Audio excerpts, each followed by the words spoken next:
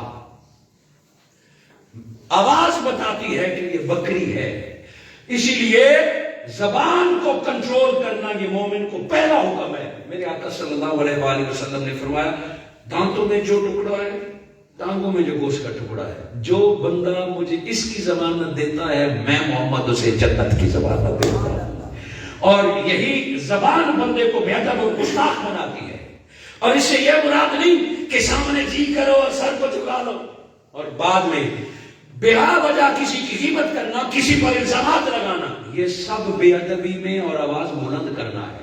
اللہ رب العزت نے امت کو سمجھایا کہ اپنے سے بڑے رشتے کا ادب کیسے کیا جاتا ہے، اپنے استاد، اپنے امیر، اپنے شیخ، اپنے باپ، اپنی ماں اور اپنے بڑوں کا اختلاف صحیح مگر چلانے کی اجازت نہیں.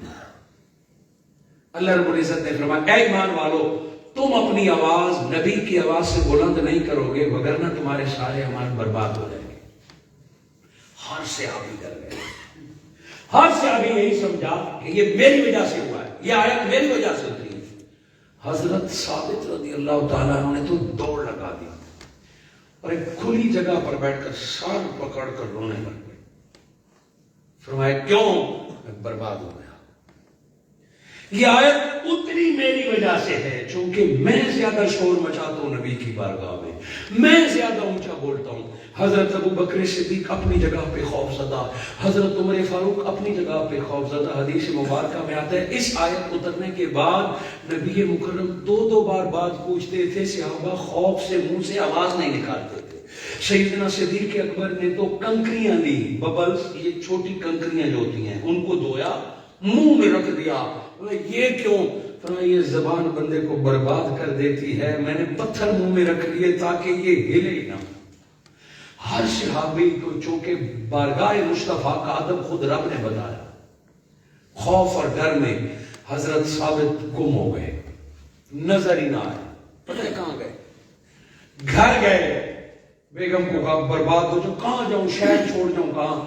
آخر بیگم کو کہا آؤ میرے ساتھ. بیگم کو لیا اور گھوڑے کے استبل ہوتا ہے جہاں بہت زیادہ گھوڑے بندے ہوتے ہیں، اور جیسے عموماً بندہ اپنے گائے یا گدے یا گھوڑے کے لیے ایک معمولی سا بناتا ہے جسے ہم اپنی زبان میں کھولا کہتے ہیں، وہ بند کمرہ گھوڑے کے لیے جو بنایا تھا.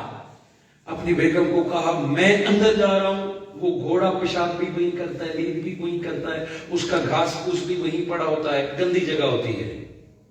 میں اس کے اندر جانے لگا ہوں، میرے پیچھے دروازہ بند کر کے کی لگا دینا، مجھے نہ کھولنا جب تک میں مر نہ جاؤں. بیگم نے کہا ہوا کیا؟ کہا میرا حکم ہے مجھے بند کر دو. اپنے آپ کو گھوڑے والے اس کمرے میں بند کر کے دروازہ بند کروا دیا، اندر بیٹھ گئے. 1 دن 2 دن 3 دن گزر گئے. ہائے اتنے صحابہ تھے. نبی صلی اللہ علیہ وآلہ وسلم نے فرمایا وہ ثابت نظر نہیں آتا. حضرت عاصم رضی اللہ تعالیٰ نے فرمایا آخری بار فلاں جگہ زندہ دیکھا تھا اور رو رہا تھا. کیوں؟ وہ کہتے ہیں میں جہنمی ہو گیا ہوں. یہ آیت میرے لیے اتری ہے، میرے اعمال برباد ہو گئے، میں جہنمی ہو گیا ہوں. نبی صلی اللہ علیہ وآلہ وسلم نے فرمایا عاصم جاؤ اسے بلا کے لاؤ کہ اللہ کا نبی تمہیں بلا رہا ہے اور خوشخبری سنا دو کہ اللہ نبی تم سے راضی ہے. یہ آیت تیرے لیے نہیں ہے، جاؤ اسے خوشخبری سنا دو کہ محمد ضمانت دیتا ہے تو جنتی ہے. حضرت عاصم دوڑے, اس کی بیگم سے پوچھا کہاں ہے؟ فرمایا وہ گھوڑے والے کمرے میں. آواز نہیں, باہر نکلو. کہا میں نہیں آتا, میں اس قابل نہیں کہ لوگوں کو ملوں. کہا نبی کے پاس ہوں. میں اس قابل نہیں کہ نبی کے پاس. کہو نادان تیری خوشخبری لایا ہوں, کیا اللہ تجھ سے راضی؟ فرمایا ہے. فرمایا نبی تجھ سے راضی. واللہ فرمایا مصطفیٰ نے بھیجا. اگلی بات سن, نبی نے دنیا میں تیرے جنتی ہونے کا اعلان فرما دیا ہے. خوشی سے دروازہ کھولا. میرے بھائی سچ بولتے ہو؟ اور خوشی میں دیوانہ بات رونے لگے. غسل کیا, کپڑے پہنے, بھاگتے ہوئے گئے. فرمایا سیم یہ تیرے لیے نہیں اتری, یہ بے ادب اور گستاخ لوگوں کے لیے اتری ہے. یہ تیری آواز اس نیت سے نہیں تھی, چون نبی کے بارگاہ میں بے ادبی کی نیت سے نہیں بولتا تھا. یہ کچھ اور مطلب ہے اس کا. کئی دفعہ سورہ حجرات کی آیت میں بیان کر چکا ہوں. آج اس وجہ سے کہ ادھر آواز بلند ہوئی, قرآن نے کہا تمہارے اعمال برباد ہو جائیں گے. بے ادبی اعمال برباد کر دیتے ہیں. اور ادب کیا نا, ان الذین یغضون اصواتهم عند رسول, کہ جس شخص نے بھی نبی کی بارگاہ میں اپنی آواز کو پست کر لیا, اولئک الذین امتحن اللہ قلوبهم للتقوی, کہ صرف آواز کم کرنے کی وجہ سے, نبی کے سامنے سر جھکانے کی وجہ سے خالق کائنات اس کا دل تقوی کے لیے چن لیتا ہے, اس کے دل کو تقوی سے بھر لیتا ہے. وہاں عمل برباد ہوئے بے ادبی کی وجہ سے, یہاں بنا عمل کے اللہ تقوی دے رہا ہے فقط ادب مصطفیٰ کی وجہ سے. اب میں بات کو کہاں پہ چھوڑوں؟ حضرت ثابت کو نبی صلی اللہ علیہ وآلہ وسلم نے جب خوش دیکھا نا, فرمایا یا رسول اللہ میری زندگی ٹھیک گزرے گی. نبی مکرم نے فرمایا خوشخبری سنائی کہ اللہ تجھے موت بھی شہادت کی عطا فرمائے گا, عزت کے ساتھ شہادت عطا فرمائے گا. یہ نبی مکرم نے, قرآن کی آیت نہیں ہے, مگر یہ وہ علم ہے جو اللہ نے نبی کو عطا فرمایا ہے. آقا نے اسے زندگی میں بھی اور پھر مرنے کی خبر دی. پتہ ہے کب فوت ہوتے؟ حضرت ثابت کو خوشخبری سنا دی. ہر بندہ حضرت ثابت کو شہید سمجھتا تھا, شہید کہہ کے پکارتا تھا. وقت بیتتا گیا. ایک وقت آیا, نبی صلی اللہ علیہ وآلہ وسلم نے وصال فرمایا, چلے یمامہ آ گئے, لڑنے گئے. حضرت ثابت رضی اللہ تعالیٰ عنہ نے دیکھا کہ دشمن ڈاٹا ہے. پتہ ہے کیا کیا؟ اب وہ شہادت کے لیے تو پہلے سے تیار تھا, نبی نے جو اطلاع دی تھی. غسل کیا, کفن پہنا, خوشبو لگائے. فرمایا آج دیکھو لڑا کیسے جاتا ہے. آگے بڑھے, اتنی جوان مردی سے لڑے, دشمن کے پر خچے اڑا دیے, شہید ہو گئے. آپ کہیں گے یہ بات ہمیں کیوں سنا رہے ہیں, اس کا ٹاپک سے کیا تعلق ہے؟ شہید ہو گئے. وہی حضرت ثابت جو نبی کی بارگاہ میں اونچی آواز میں بات کرتے تھے, شہید ہو گئے. جب شہید ہوئے, کسی بندے نے آپ کی بیرا اتار کے چوری کر دی.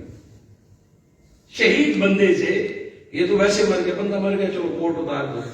زرہ اتار کے چوری کر دی. ایک دوسری روایت میں ہے کہ گھوڑا بھی چوری کر دی. اور کس کو کیا پتا کہاں گر گئی, مگر جب جسد شہداء کے سنبھالے, صحابی رسول ایک سوئے, آپ اسے خواب میں ملے کہ اٹھو, حضرت خالد بن ولید کو پیغام دو کہ میں ثابت شہید ہو گیا, میری شہادت کے بعد فلاں بندے نے میری زرہ چوری کی ہے اور گھوڑی چوری کی. کہا اسے فلاں اونٹ کے ساتھ کجاوے کے نیچے چھپایا ہوا ہے. خواب میں بتایا کہ چوری بھی کی ہے اور زرہ کو فلاں جگہ چھپایا ہوا ہے. اچھا, بات یہاں بھی ختم نہیں ہوئی. کیا کرے, وہاں سے زرہ نکالے, میرا گھوڑا لیں, اس کو بیچے, اور پھر سیدنا ابو بکر صدیق کو میرا پیغام دیں کہ میں شہید ہو گیا ہوں, یہ میرا اثاثہ ہے, مجھ پر قرض ہے, اگر اس سے پورا ہوتا ہے تو یہ اتار دیں, وگرنہ حکومت اپنی طرف سے پیسے شامل کر کے میں شہید کا قرض اتار دیا جائے. چونکہ قرض ایسا معاملہ ہے جس سے شہید سے بھی سوال کیا جائے گا. قرض ایسا شہید سے اور کوئی سوال نہیں کیا جائے گا سوائے قرض کے کہ تو نے قرض کیوں نہیں دیا, لوٹایا کیوں نہیں.